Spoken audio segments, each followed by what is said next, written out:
आज जे काही आम्ही सांगतो आहोत हे राजाभाऊ देशमुख हे आमचे परळी विधानसभा मतदारसंघातले राष्ट्रवादी काँग्रेस पक्ष शरद पवार यांचे अधिकृत उमेदवार होते। उमेदवार असल्या कारणाने ते प्रत्येक बूथवर फिरायचे। एकंदर बीडमध्ये 386 बूथ आहेत परळीमध्ये, परळी विधानसभा मतदारसंघ।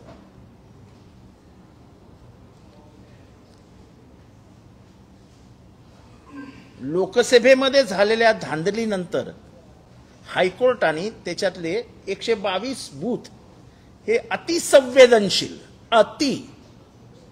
संवेदनशील म्हणून जाहीर केले आणि त्यांना एक्स्ट्रा सुरक्षा प्रोटेक्शन देण्याची व्यवस्था करा असं हायकोर्टाने सांगितलं। कोणी सांगितलं? हायकोर्टाने। म्हणजे जबाबदारी कोणावर आली? जिल्हा प्रशासन म्हणजे कलेक्टर, एसपी म्हणजे पोलीस आणि इलेक्शन कमिशन। आता जे मी पुढे सांगणार आहे ते अतिशय धक्कादायक आहेत। ह्या इलेक्शनमध्ये 201 बूथवरती हल्ले झाले आणि 201 बूथ कॅप्चर केले गेले। 201 बूथ, ज्या 122 बूथची नावं देण्यात आली होती की ह्याच्यावरती एक्स्ट्रा प्रोटेक्शन द्या, सीसीटीव्ही कॅमेरा द्या, सीआरपीएफचे जवान द्या, सीआरपीएफचे वेगळे जवान द्या, काहीही केलं नाही आणि 122च्या 22 बूथ हे कॅप्चर करण्यात आले। निवडणूक आयोगाच्या समोर त्याच्या थोबाडीत मांडल्यासारखं ही प्रक्रिया वापरली गेली। माझा स्पष्ट आरोप आहे की जिल्हा प्रशासन म्हणजे कलेक्टर, एसपी आणि इलेक्शन कमिशन हे नोकरासारखे वागत होते, नोकरासारखे। आता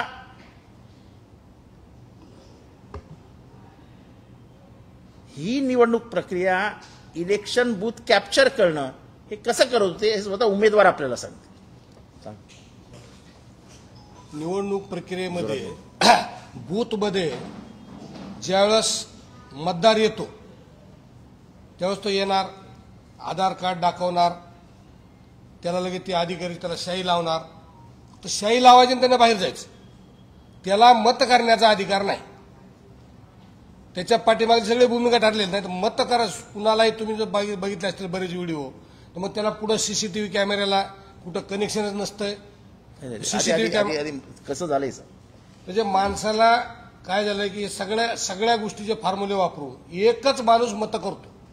बूथ एजंटमध्ये, बूथामध्ये जे माणसं बसतात एकच माणूस मतदान करतो। दुसऱ्या माणसाला जो मतदार गेला त्याला मत करायचा अधिकार नाही। माणूस जायचं, आधार कार्ड दाखवायचं, बोटाला शाई लावायची आणि बाहेर जायचं। ही तिथं मतदान करण्याची पद्धत झाली। जिथे मतदानाचं मशीन होतं तिथे एक पोरगा उभा राहायचा, हा माणूस शाई लावली की तो माणूस बटन दाबायचा की प्रक्रिया पूर्ण झाली। तो व्हिडिओ बघितला ना तुम्ही असंख्य व्हिडिओ बघितले त्याच्यातले की त्या समजा गोट्या घेते, एकटाच असा खुर्ची टाकून बसलेला माणूस गेला की मत लगेच बटन तो दाबणार। एकच माणूस मतदान करतो। एकच माणूस मतदान असल्यावर निवडणुकीत लोकशाहीमध्ये मतच होणार नाही ना। सर्वसामान्य माणसाला मतच करू दिलं जात नाही। मग त्यांची सगळी दहशत आहे, त्यांचं धमकी आहे, त्यांचे खोटे गुन्हे आहेत, त्यांच्या सगळे प्रचंड पावर त्या ठिकाणी वापरल्यामुळे, आणि कुठेही कायदा नाही तिथं। साहेब पोलीसच प्रक्रियेत येत नाही तिथं। एसपी कुठं फिरतो तर आमच्या पाठीमागे फिरतो। मी फिरायला लागलो, ज्या भागात मला चांगले मतं होईल त्या भागामध्ये एसपी माझ्या मागे फिरायला साहेब, आणि दोन जागेमध्ये, 2 गावामध्ये त्यांनीच पेटे फोडल्या। पेटी उचलली, त्या पोलिंग ऑफिसरनं आपल्याला मतं पडणार म्हणलं की त्याला म्हणजे फोड ना, तिथं काही ते करणं म्हणले, यांच्यावर गुन्हा नोंद करायचा। ते पोलिंग ऑफिसर उठला ऑफिसर आणि त्यानं पेटी फोडली आणि डोकं भीतीवर हाणून घेतलं आणि माझ्याच मुलावर, माझ्याच पुतण्यावर आणि आमच्याच मुलावर 40 लोकांवर केस केली। 307 लावलं। 16 दिवस माझे पोरं जेलमध्ये होते। पुन्हा एवढे गौसले आणि पुन्हा एवढे एक मोठा आकडा टाकतात पुढला, इतर 40. आता कोण 40 आहेत मग दिसेल त्याला म्हणजे तुझंच नाव आहे. सगळे भयभीत माणसं करून टाकतात. मग त्याच्यामध्ये मग काही माणसं जातात वा पाया पडून वा माझं नका नाव घेऊ, ह्याचं नका नाव घेऊ. मग त्याच्यात जी कॅप्चर होते ती होते. हे भयभीतचे वातावरण ठेवलंय त्यांनी, ही सगळ्यात मोठी गोष्ट आहे. कायदा ही व्यवस्थाच नाही साहेब. एसपीली म्हणलं ते पेट्या फोडायला म्हणलं माझ्या ज्या भागात चांगले मतं होईल, ज्या भागात लोकशाही पद्धतीने मतदान होतंय आणि तुम्ही माझ्या मागे फिरून मला तिकडे दहशत करता का? तर ते म्हणले नाही आता तुम्ही काही बोलू नका, आपण 6 वाजता बसू म्हणले. तुमच्या पोराला तात्पुरतं ताब्यात घेतलं, मी त्याला 6 वाजता सोडतो. आणि 6 वाजता मला पोलीस स्टेशनला बोलवलं अविनाश एसपीने आणि सांगितलं की तुमचे पोर आता मी आत घेतलेले, त्यांच्यावर मी 307 करून टाकले. म्हणजे आता मी त्यांच्यावर FR फाडलेला आहे. सॉरी, समजून घ्या. समजून घ्या काय आहे युवा? मग समजून घ्या म्हणजे नाही, थोडं साहेब समजून घ्या. मलाच 3दा विनंती, समजून घ्या. समजून घ्या म्हणजे काय घ्या? मला तर पोरगा तुम्ही मध्ये घालायला ज्याचा काही संबंध नाही, जी पोरं त्या प्रक्रियेत नाहीत, त्या कुठल्याही गुन्ह्यात नाही, त्यांना समजून घ्या. ही काय नाव लावलं? आम्हाला जरा प्रेशर आहे, समजून घ्या. एवढंच म्हणलं. आणि तर सर सॉरी, आता मी FR फाळलाय म्हणले, आता तुमच्या मुलाला मी अटक केलेले, तुम्ही जाऊ शकता. आणि मग तितक्यात ते पोलिंग ऑफिसर आला. इथं फक्त ही इथं ही ना भाऊ आहे, त्यानं त्याचं डोकं भीतीवर आदळ होतं. मग इथं थोडं टिंगूळ आलं, किंचित हो, इथं उगा किंचित असा टिंगूळ त्यानं इथं थोडं स्वतः लावून मारून घ्यायचं म्हणजे हळूच घेणार ना ती, एवढं टिंगूळ आलं. एसपी माझ्या देखत म्हणलं काय लागलं हो तुम्हाला, किती लागलं म्हणले तुम्हाला, बघा तुमच्या पोरांनी काय केलं. इथं एवढं टिंगूळ आलं. त्याच्यावर एवढूस टिंगूळ आलेला 307 गुन्हा दाखल केला. 307चं आता तुम्ही बघा. पोलीस स्टेशनला आम्ही मग ती केलं. पोलीस स्टेशन लगेच आम्ही 4-5 दिवसातच पुन्हा काही बदलाबदल करून येऊन आम्ही लगेच सर्टिफिकेट मागवलं. सिंपल म्हणजे इंजुरी सुद्धा म्हणलं नाही ती, व सिंपल त्यानं ही दिलं. मग आता आम्ही हायकोर्टमध्ये गेलोत FR म्हणजे 307 क्रॅश करण्यासाठी. म्हणजे कायदा ही गोष्टच राहिली नाही साहेब. तिथं कायद्याचं राज्यच राहिलं नाही. ही टोळ्या झाल्या साहेब, ही टोळी. आणि याचे प्रचंड मोठे पैसे झालेत. वेगळ्या वेगळ्या कारणातून वेगवेगळे पैसे येतात.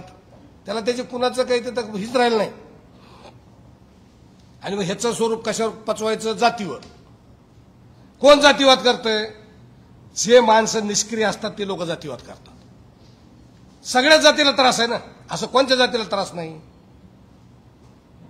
जर जातीवादच असता तर मुंडे साहेबांना निवडून येता आला असता का लोकसभेला 2009ला?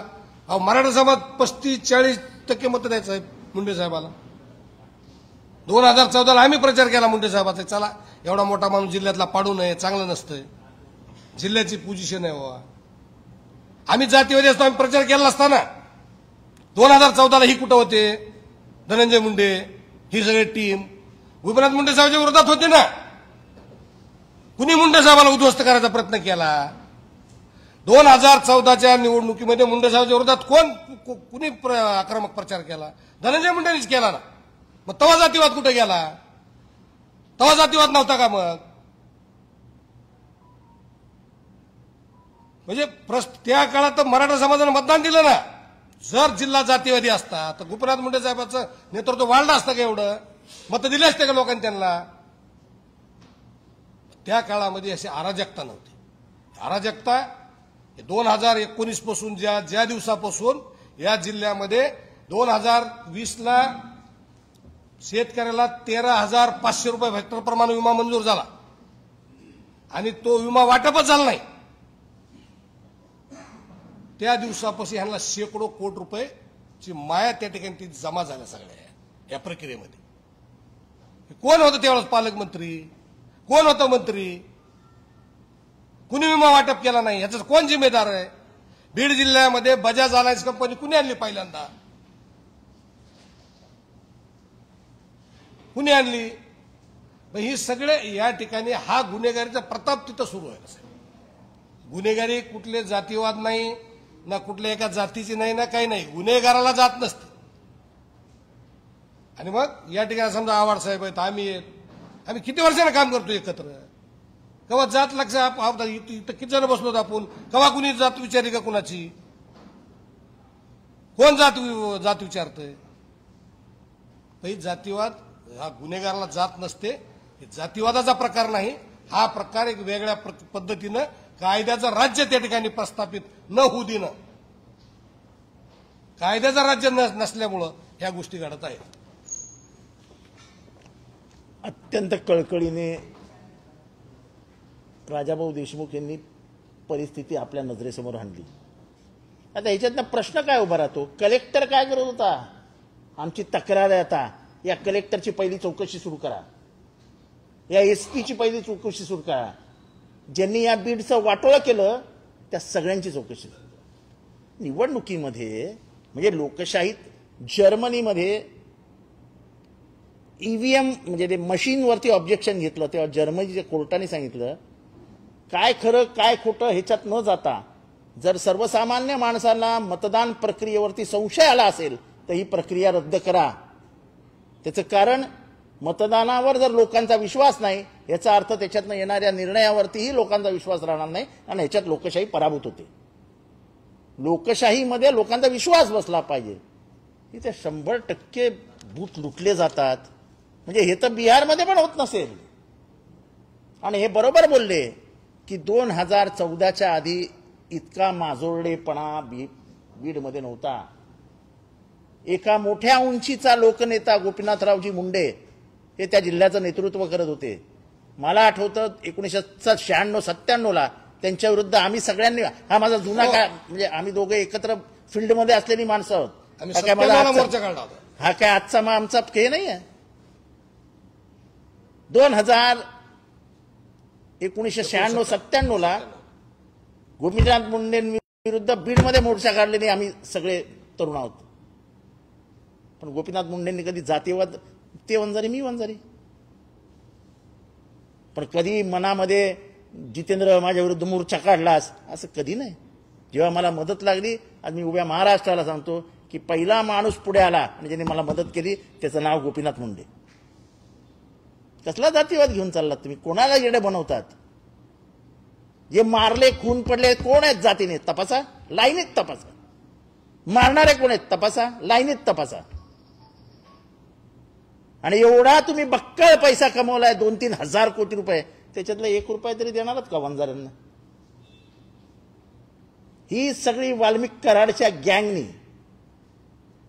यांनी ज्या गोट्या गीतेचं नाव घेतलं. कोणाचा माणूस आहे पोलिसांनी सांगावं. कैलाश फड कोणाचं नाव आहे. हे बूथ लुटणारे म्हणजे कोण, तर बाहेर रिव्हॉल्वर लटकवणारे, जे पॅन्टच्या बाहेर रिव्हॉल्वर ठेवणारे आहेत ना, हे सगळे बूथ लुटायला होते. बूथ कॅप्चरला सगळी ही पोरं होती. आता एवढं सगळं उघडपणाने झालेलं असताना आमचा राजीव कुमार इथे येतो आणि ईव्हीएम में कुछ नहीं है. अरे तुला विचारलं कोणी ईव्हीएम में कुछ है की नहीं है. या बूथ कॅप्चरवर आता इलेक्शन कमिशन काय बोलतं त्याचं उत्तर द्यावं, चोखालिंगमने द्यावं. आमचं चोखालिंगमला आव्हान आहे की हे आम्ही व्हिडिओ त्यांच्याकडे पाठवणार आहोत. आता ह्याच्यातली सत्यता पडताळून पाहावी. 122 बूथ जे आहेत, जे हायकोर्टाने सांगितले आहेत की त्याच्यावरती तुम्ही वॉच ठेवा, त्याच्या सीसीटीव्ही कॅमेरा फुटेज आपण आम्हाला देऊ नका, तुम्ही पब्लिकला जाहीर करून टाका. हे 122 बूथ आम्हाला हायकोर्टाने सांगितले होते, आम्ही त्याचं जे चित्रीकरण केलंय ते जनतेपुढे ठेवतो आहोत. हिंमत असेल तर करावं इलेक्शन कमिशन. इलेक्शन कमिशन हा बेशरम लोकांचा अड्डा झालाय.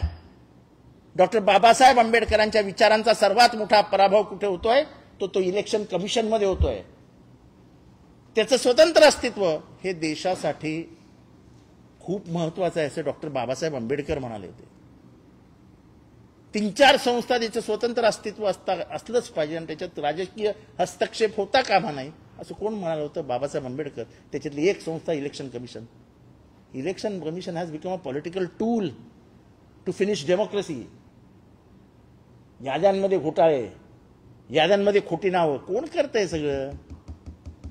सत्ताधारी पक्षाला मदत कोण करतंय, इलेक्शन कमिशन. मुंबईत येऊन ईव्हीएम मशीन, आज एवढा जाहीर आरोप करतोय आम्ही, देशभरात हा आरोप जाणार आहे. Election commission should come out and tell the truth what has happened in this. 201 म्हणजे अर्ध्याहून जास्त बूथ तिथे कॅप्चर केले गेले. It is a shame. It puts शेम. इलेक्शन कमिशनला लाज वाटली पाहिजे, लाज.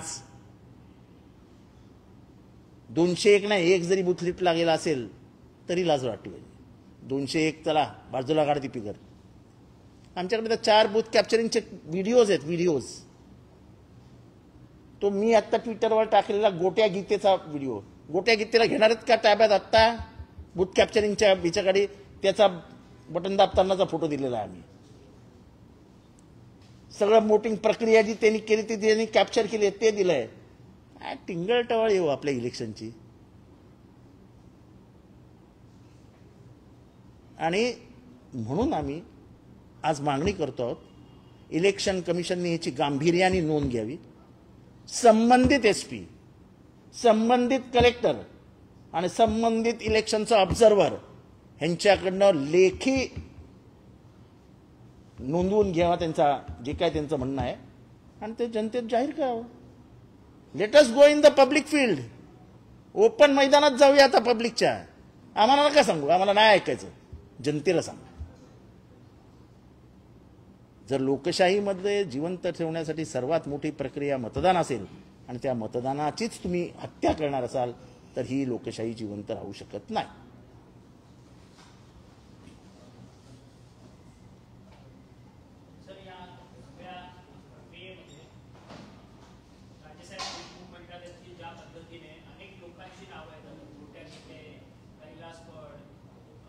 ते रिव्हॉल्वर गँग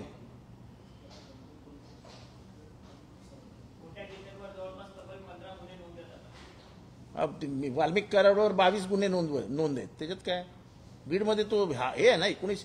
असं आहे की बीडचा तुम्ही एकंदर सामाजिक इतिहास बघितला तर बीड हा अतिशय समविचारी आणि पुरोगामी जिल्हा म्हणून ओळखला जायचा. पण 2014 नंतर परिस्थिती बदलत गेली आणि 2019ला त्याचं वाटोळ झालं.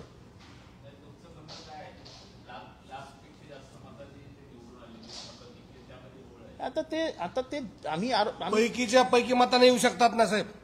ज्या पद्धतीने मतदान झालं ना तर पैकीच्या पैकी मतं पडतील ना. मतं नाही पडायला मतदानात तुम्ही ज्यावेळेस मतदारालाच मतदान करू देत नाहीत तर पैकीच्या पैकी सुद्धा मतदान तुम्हाला पडू शकतात ना. एवढं मतं यायला अडचण काय? विजयाला अडचण काय सांगा तुम्ही? मतच होऊ देत नाही. आम्हाला हे महाराष्ट्रासमोर ह्याच्यासाठी आणायचं आहे की एखाद्या माणसाकडे पैसा आला गैरमार्गाने आणि तो पॉलिटिक्समध्ये वापरायला लागला की त्याचं काय होतं याचं जिवंत उदाहरण आहे परळी आहे. वाम मार्गाने पैसा आलाय, तो वाम मार्गानेच झाला. पण दुर्दैव आहे की महाराष्ट्राचं प्रशासन त्याच्या पार पायाखाली गेलंय. म्हणजे अजितदादा म्हणाले मी तुमचा सालगडी नाही. अजितदादा हे जे प्रशासन आहे ना हे सगळं सालगडी आहे. आता ते झालं वाल्मिक कराडच्या बाबतीत. ते घ्या ना पुरावे. नाही ते राजीनामाचा विषय काढूच नका. आमचा मतदानाचा आहे. आमचा काय राजीनामा आज काय आम्हाला बोलायचं नाही.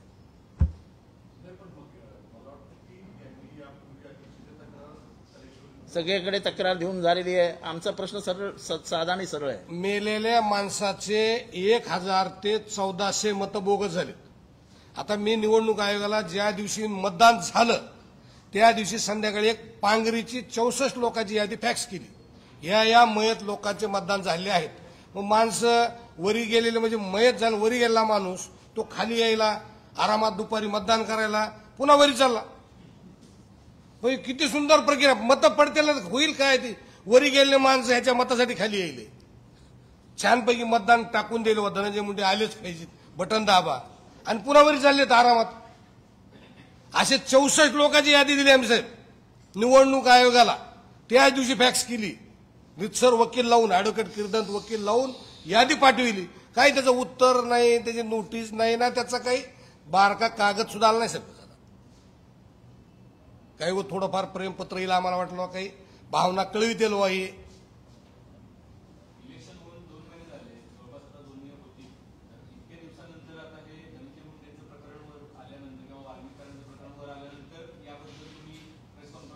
साहेब कसं असतं, सत्ता व्यवस्थित राबली असती आणि हे घडलं नसतं ना तर आपण पत्रकारांनी एवढं गांभीर्याने घेतलं नसतं. आज आमचं नशीब की ह्या सगळ्या प्रकारांमुळे आता समाजाचं लक्ष लागलंय आणि पत्रकार सुद्धा ह्याला गांभीर्याने घेणार आहेत. नाही तर ह्यांनी 10 वेळा प्रयत्न केला. आणि अजूनही सांगतो, सारंगी महाजन यांनी स्वतः मला सांगितलंय, मी त्यांना सांगितलं ताई आपण तुम्ही पत्रकारांशी का नाही बोललात. त्यांनी मला सांगितलं वाईट वाटून घेऊ नका की मी खूप वेळा बोलले, कोणी नोंदच घेत नाही. त्याने औरंगाबादमध्ये 3 वेळा पत्रकार परिषद घेतली, साधं एक वाक्यही छापून नाही. त्यामुळे आता सगळं टायमिंगवर आहे. टायमिंग हे सुद्धा टायमिंगवर आता आम्ही बरोबर काढलंय. आम्हाला माहिती आहे परिस्थिती अशी आहे, आता कोणीच काही लपवू शकणार नाही. आणि ठीक आहे उशीर झाला, पण कमीत कमी महाराष्ट्राला कळेल तर महाराष्ट्रात चालू काय आहे. एका मतदार केंद्रामध्ये तो गेल्यानंतर त्याला सांगितलं इथे यायचं नाही, पुन्हा यायचं नाही.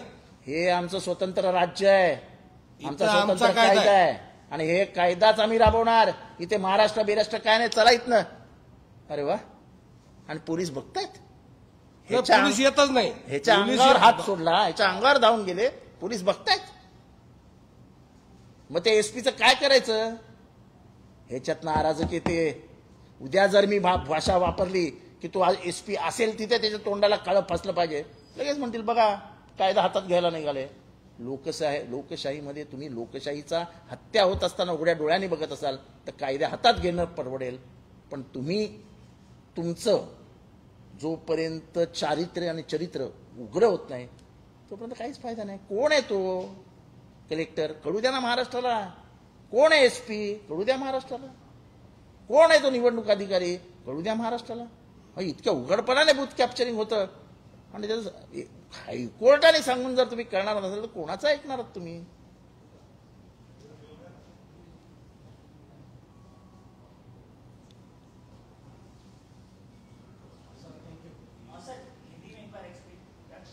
मराठी डन.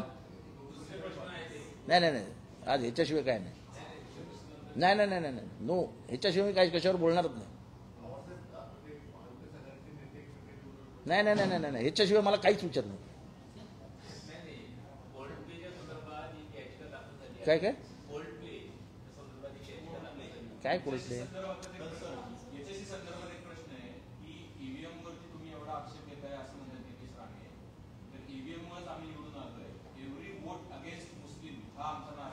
ठीक आहे ठीक आहे. त्यांची शपथ काय आहे. त्यांनी संविधानावरती हात ठेवून संविधान समोर ठेवून शपथ खाल्ली आहे.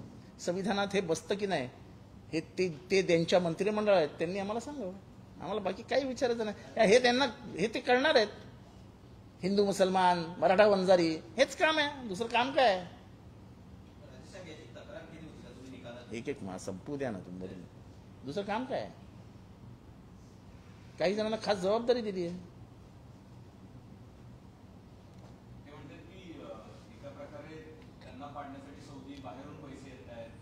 अडवा ना, आम्ही काय म्हणतो अडवा ना. आज ईडी तुमच्या हातात आहे, रॉ तुमच्या हातात आहे, आयबी तुमच्या हातात आहे, सीबीआय तुमच्या हातात आहे. कुठला पैसे आले, कोणाला पैसे आले, किती पैसे आले सगळं तुम्हाला माहिती पडू शकतं. घ्या, उचला, टाका जेलमध्ये. कोण नाही म्हणाले. कोणी अडवले तुम्हाला नाही.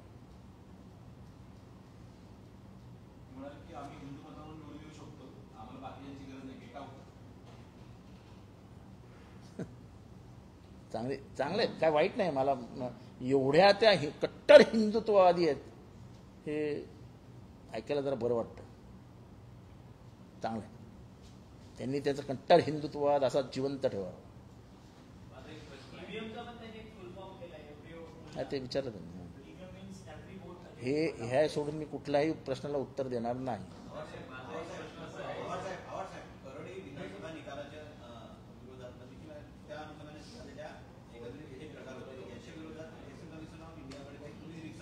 त्यांनी ऑलरेडी ज्या दिवशी म्हणजे निकाल झाल्यानंतर तिसऱ्या दिवशी जे निवडणूक कमिशन जे मिटिंग घेतं त्याच्यामध्ये मी रितसर सांगितलं की मला रिवोटिंग म्हणजे रिकाउंटिंग नाही, रिवोटिंग पाहिजे. पुन्हा मतदान घ्या. त्या ठिकाणी हे जे बूथ बोगस झालेले आहेत त्याचे आम्ही पुरावे दिले. त्यांना आम्ही ते पेन ड्राईव्ह मध्ये सगळे व्हिडिओ दिले आणि त्यांना सांगितलं आम्हाला रिवोटिंग घ्या ह्याच्यावर.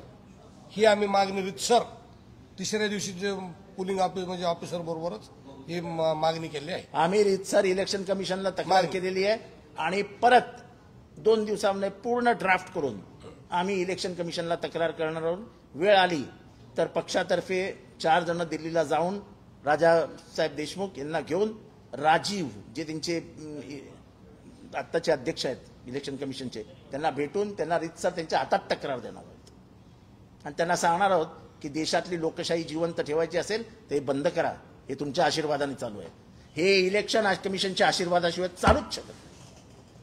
आणि पहिल्यांदा ते इलेक्शन कमिशनने आज संबंधित कलेक्टर आणि संबंधित एसपीची चौकशी सुरू करा आज. कारण का हे सगळं तुम्ही बघता ना, चोखालिंगम बघत असतील.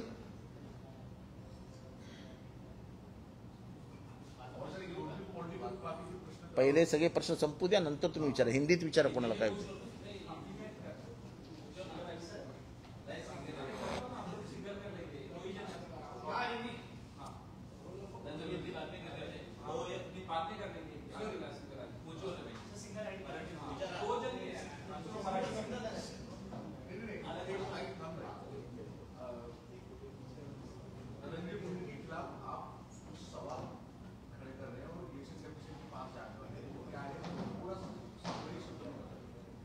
क्या क्या क्या मैं नहीं बोल रहा हूँ. हमारे वहाँ के उम्मीदवार ने हमको आके बताया, हमारे उम्मीदवार ने आके हमको जो हालात थे वहाँ पे वो बताया, उसका कथन किया. और ये आज नहीं बोला उसने, बहुत दिन पहले बोला था. लेकिन पत्रकार कोई गंभीरता से नहीं ले रहा था. आज हालात कुछ बदले हुए नजर आ रहे हैं तो हम पत्रकारों के नजर में ला रहे हैं कि यहाँ का गणतंत्र बचाने के लिए जो भूमिका हमें लेनी चाहिए वो हम ले रहे हैं. यही बताया ना आपको, आपने सुना. हिंदी में बताइए भाई. नहीं, जो वोटर्स है वो बूथ में आते हैं, उनका वो आईडी दिखाते हैं. आईडी दिखाने के बाद वो पोलिंग ऑफिसर जब उसको ये उंगली को शाई लगाते हैं यहाँ पे और उसको बाहर भेज देते.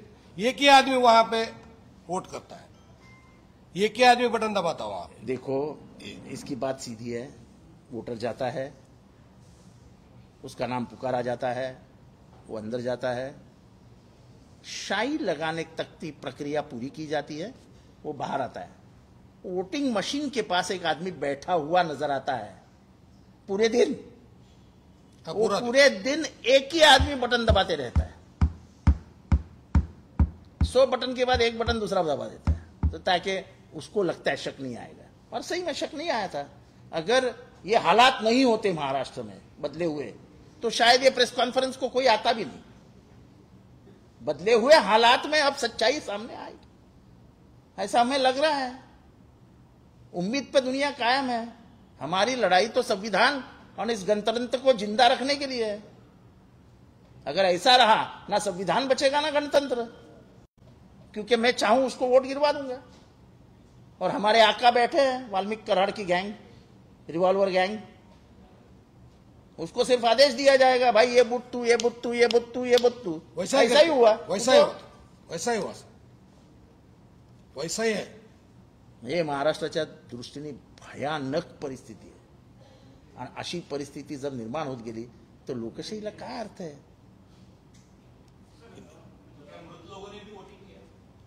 मृत लोग जो जिस दिन वोटिंग की उसकी तकरार मैंने वही सेम डे शाम में 7 बजे हमने निवडणूक आयोग को किया था.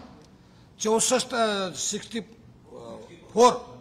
जो लोग वोटर्स थे पांगरी में, जो लोग ऊपर से आए नीचे लाइन को लगे, वोट दबाया और ऊपर गए, ऐसे 64 लोग हैं. उसकी यादी हमने निवडणूक आयोग को दे दिया है, लेकिन उसका अभी तक कोई जवाब नहीं आया. अभी तक ऊपर ढूंढने जा रहे हैं इलेक्शन कमीशन के लोग. हो सकता है ढूंढ के वो वापस आ जाएंगे. गए हैं ऊपर. ऐसे कम से कम 1300-1400 लोग हैं. ये जो आपका दावा है उसको लेकर के आपके पास दावा नहीं है, ये प्रूफ है. जरा एक मिनट. दावा नहीं. आप पत्रकार परिषद में देरी से आए हैं तो जरा जानकारी लीजिए लोगों से. हमारा दावा नहीं है, दावा नहीं। हम प्रूफ के साथ बोल रहे हैं। हाँ, और ये really? पहले बताया गया है, आप देरी, आप टाइम पे आते तो आपको पता चलता है। चलो बाद में अपन बात करेंगे। चलो झालं, संपलं हे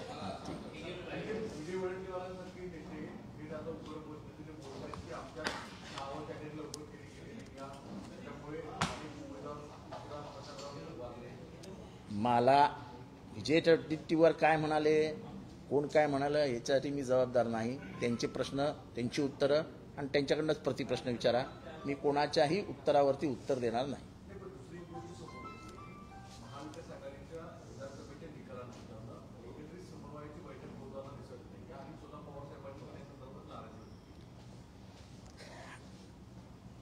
ही गोष्ट खरी आहे की समन्वयाचा अभाव आहे।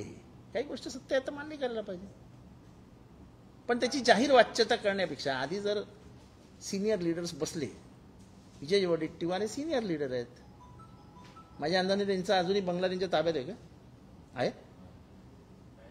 आहे ना? मग बंगल्यावर बैठक बोलवावी नाही, मी तर तयारच आहे जायला बंगल्यावर। मी आता नशिबाने मी राष्ट्रवादी काँग्रेसचा गटनेता आहे, आमचे प्रदेशाध्यक्षही तेवढेच उत्सुक असतात, त्यांनी बैठक बोलवावी। आम्ही तर, आम्हाला काय घर नाही, त्यामुळे आम्ही इथनं ठाण्याला जाणार, परत येणार। विजय वडेट्टीवारांनी सांगावं कधी यायचं, त्या दिवशी येऊ, सगळे बसू। आणि आज जे परिस्थिती आहे महाराष्ट्रात, त्या परिस्थितीने आणि हे जसं जसं समोर येत आहे सगळं, लोकांना उभं घेतोय। हे काय चांगलं आहे काय? हे अख्खे बुथच्या बुथ लुटले गेले आणि कानोकान खबर नाही। आम्हाला तर माहिती होतं, पण आम्हाला माहिती होतं कुठलाही चॅनल दाखवणार नाही, कुठेही छापून बातम्या येणार नाहीत।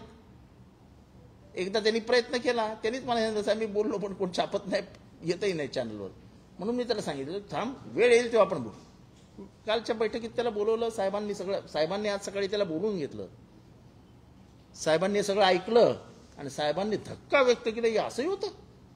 शरद पवार ते म्हणाले महाराष्ट्रात आजच्या घडीला असं होऊ शकतं। मी म्हटलं साहेब हे असंच घडलं, पण दुर्दैवाने आपण लोकांसमोर घेऊन जाऊ शकत नाहीये, आणि त्याच्यातनंही पत्रकार परिषद झाली आहे। आणि माझी अशी अपेक्षा आहे की तुम्ही हा विषय लावून धरा। जसे लोकशाही वाचवण्याची जबाबदारी आम्ही स्वीकारत आहोत, मला आपलं अभिनंदन करायला पाहिजे।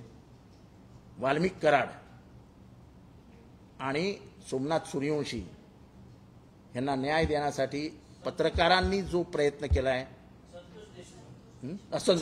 संतोष देशमुख यांना न्याय देण्यासाठी जो तुम्ही लोकांनी प्रयत्न केला आहे, आपल्याला खरोखरच कौतुक केलं पाहिजे। कारण का आम्हाला माहिती आहे तुमच्या मालकांवरती पॉलिटिकल दबाव किती असतो, त्याच्यानंतर आपल्यावरती दबाव किती असतो, आणि काही चॅनल्स कधी चमचेगिरी करायला इथे येतात। हा उघड आरोप करतोय मी, मला काय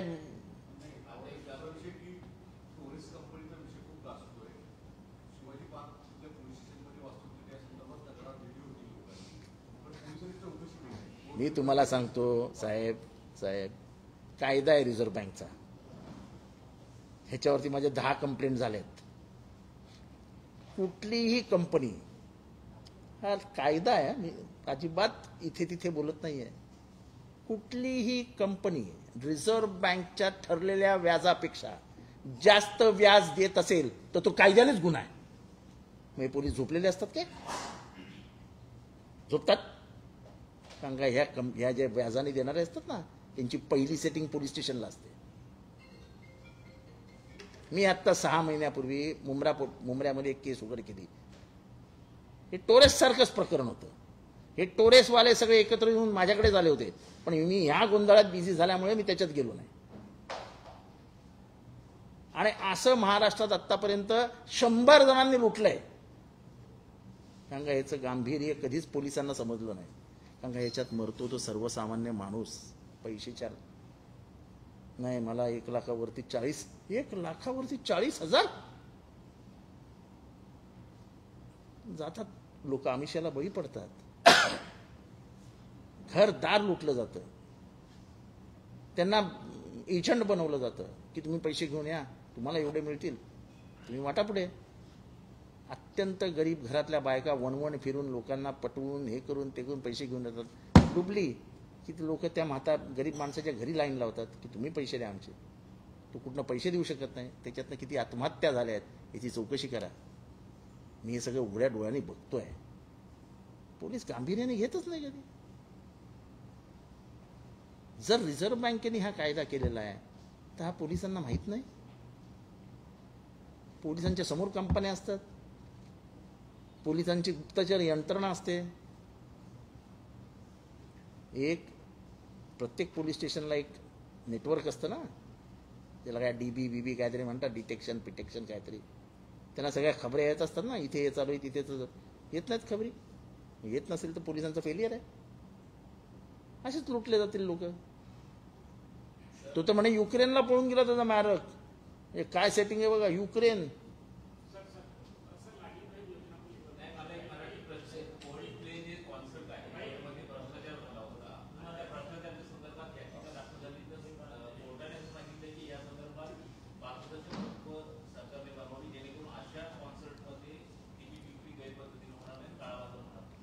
मला आनंद आहे की हे प्रकरण सुद्धा उचलणारा माणूस मी. हे आपल्याला माहिती आहे ना, कारण का पहिल्या 10 मिनिटातच तिकीट संपले होते. तेव्हा अनेक तरुणींनी मला सांगितलं, साहेब तिकीट पाहिजे. तिकीट म्हणजे कसं संपू शकतं 10 मिनिटात तिकीट? मग जेव्हा शोध घेतला तेव्हा कळलं की भलत्याच कंपनीने तिकीट घेतलेली असतात, त्याच कंपन्या परत ऑनलाईनवर येतात, त्याच कंपन्या परत एक रुपयाचं तिकीट 100 रुपयाला विकतात आणि चालू असतं. आपलं लक्षच नसतं कशावर. मला आनंद आहे की कमीत कमी आमचं कोणीतरी ऐकतं, हायकोर्टाने तर ऐकलं का. आम्ही काय सांगितलं की टिंगल-टवाळीच करण्यात येते त्याची. जितेंद्र आव्हाड बोलले नाही, ते काय गांभीर्याने घेऊ नका. हे असं गांभीर्याने हायकोर्टाने घेतलं. हे गांभीर्याने घेणार की नाही एवढं आमच्या सरकारने आणि इलेक्शन कमिशनने आम्हाला सांगावं. हे गांभीर्याने घेणार की नाही सरकारने आम्हाला सांगावं. लोकशाही वाचवणार ना सरकार. त्या एसपीला सस्पेंड करा, त्या कलेक्टरला सस्पेंड करा. एवढं गंभीर प्रकरण आणलंय आज आम्ही महाराष्ट्राच्या समोर. सर, 2 दिवसीय संपूर्ण पक्षाची आढावा बैठक पार पडली. त्या आढावा बैठकीमध्ये काही कार्यकर्त्यांचा सूर आहे का सत्तेसोबत जाण्याच्या, त्या संदर्भात काही चर्चा वगैरे काही झाली? माझं भाषण आपण ऐकलं असेल तर प्रवक्ता म्हणून मी आज इथे सांगतो, राष्ट्रवादी काँग्रेस स्वतंत्रपणाने मार्गक्रमण करेल. कुठलाही हेतू नाही, कोणाबरोबरही जाण्याची इच्छा नाही, हेतू नाही. हे स्पष्टपणाने काल सांगण्यात आलेलं आहे. आणि अधिवेशन संपल्यानंतर पक्षाचा राष्ट्रीय सरचिटणीस म्हणून मी इथे स्पष्टपणाने सांगतो, आमची कोणाबरोबरही जाण्याची तयारी नाही, इच्छा नाही आणि मानसिकता नाही.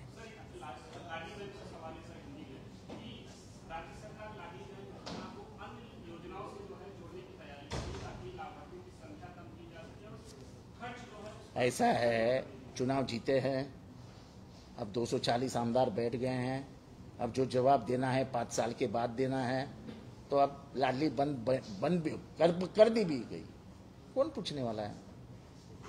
पर उनको लगता है कोई पूछेगा नहीं. आज हम कहते हैं कि तुमने अगर हमारी एक बहन को भी पैसा देने से इनकार कर दिया तो हम हमारी बहनें लेके मंत्रालय में घुस जाएंगे. सूखा नहीं छोड़ेंगे सरकार.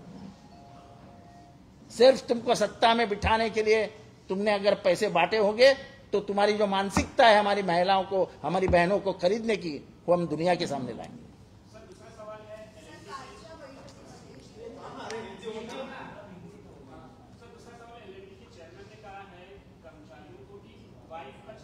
देखो ऐसा है, मैं एक गंभीर विषय पे पत्रकार परिषद ले रहा था और ले रहा हूं. मुझे इन सवालों का जवाब नहीं देना है. मैं इसके लिए मांगता तो आपको कल मिलूंगा. लेकिन ये वोटिंग के बारे में अगर सुना है आपने, में कहा है तो वो पहला लो. बाकी कोई सवाल का मैं जवाब नहीं दूंगा.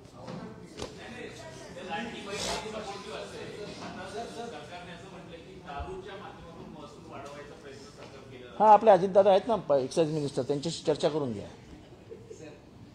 एक्साइज मिनिस्टर ते आहेत ना, माझ्याशी चर्चा करण्यापेक्षा त्यांच्याशी करा ना, कारण का तेच अर्थमंत्री आहेत आणि तेच दारूबंदी काय ते काय मिनिस्टर आहेत. तर त्याचं लिंक डायरेक्ट त्याच मिनिस्टरशी लागतं ना. मी काय बोलू शकतो त्याच्यावर?